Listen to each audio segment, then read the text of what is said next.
thought I was building a future with my wife. Until I found out I was just part of her plan. I'm 33, married 4 years. If you looked at our life from the outside, it made sense. We didn't fight much. We planned things. We talked about the future. She was organized, careful, always thinking ahead.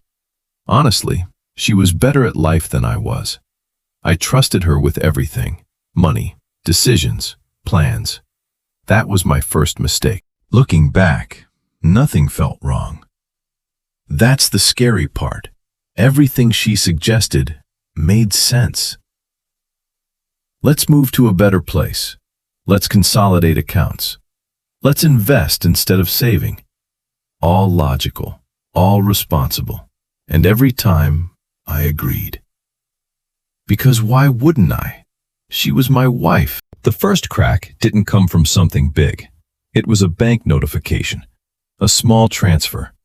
Not unusual, except I didn't remember approving it. I asked her.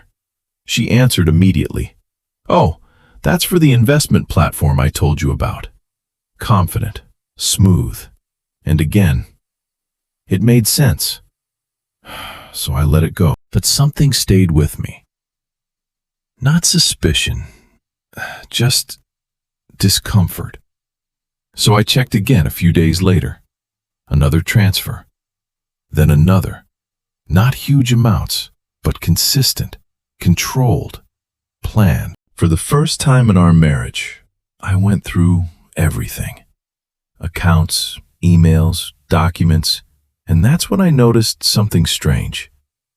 Some of the investments weren't under our shared account. They were under her name, only her name. I didn't confront her, not yet. I needed to know if this was a mistake or a pattern. So I waited, watched, tracked. And over the next 2 weeks, I realized something that changed everything. She wasn't just moving money. She was restructuring everything. Slowly, carefully, legally. This wasn't emotional.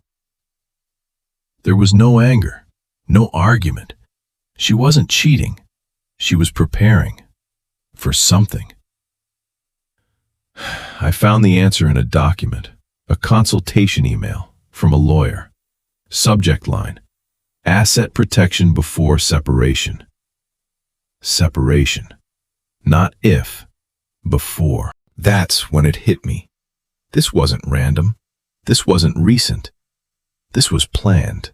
For months, maybe longer.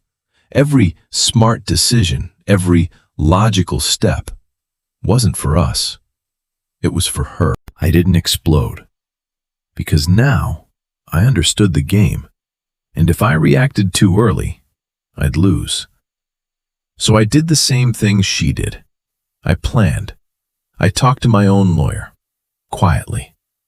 And here's what she didn't expect. Some of those assets were originally mine, before marriage, which meant they weren't fully hers to move, legally. I didn't confront her at home. I didn't argue. I didn't accuse.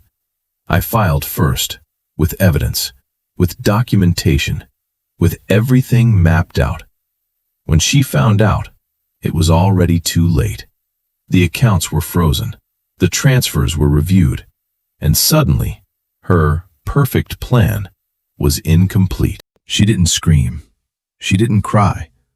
She just sat there, silent.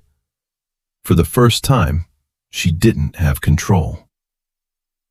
What's worse, being betrayed emotionally, or realizing someone you trusted was quietly planning your replacement all along?